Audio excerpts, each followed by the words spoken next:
O'zbekiston qahramoni, O'zbekistonda xizmat ko'rsatgan madaniyat xodimi, O'zbekiston xalq yozuvchisi Said Ahmad 1920-yilning 10-iyunida Toshkent shahrining Samarqand Darvoza mahallasida tavallud topgan. Uning bolaligi Oybek G'afur G'ulom, Elbek singari adiblar davrasida o'tdi.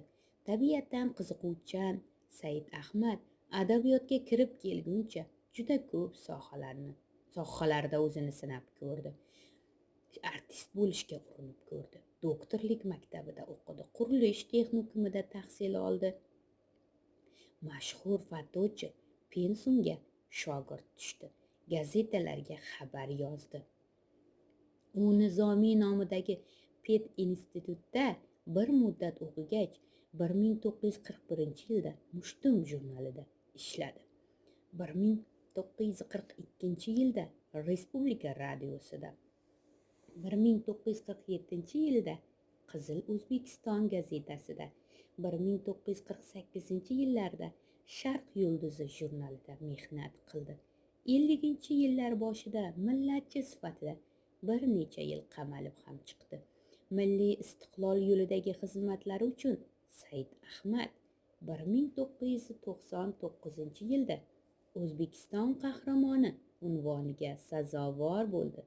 Adib O'zbekiston xalq yozuvchisi unvoniga, davlat mukofotiga sazovor bo'lgan buyuk xizmatlari uchun Do'stlik ordenlari bilan mukofotlangan.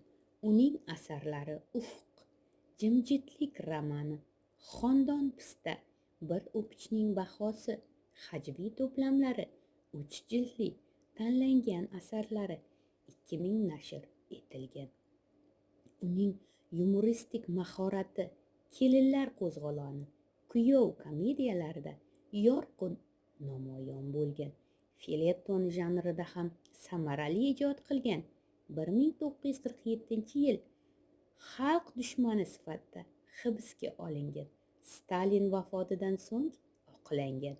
Kelinlar qo'zg'oloni dunyoning ko'plab mamlakatlarida sahnalashtirilgan. Said Ahmad 2007-yil 5-dekabrda Toshkent shahrida vafot etgan. Oyjon ishonamizga putyovka kelgan ekan. Ruxsat bersangiz, o'g'lingizlar bilan bir Kavkaz tomonlarni aylanib o'tsak. O'g'lim bilan Kavkazga borgingiz kelib qoldi. Xudoga men qatnashgan uyimda televizor bor. Olamga sayohat degan eshitish. O'shani ko'rib o'tiring. Kavkazda nima bor? Kavkazda pishirib qo'ydimi sen? Ну, меня, как режиссер, вот эта обстоятельство не удовлетворяет. Ой, твоя шава говорит, шава говорит.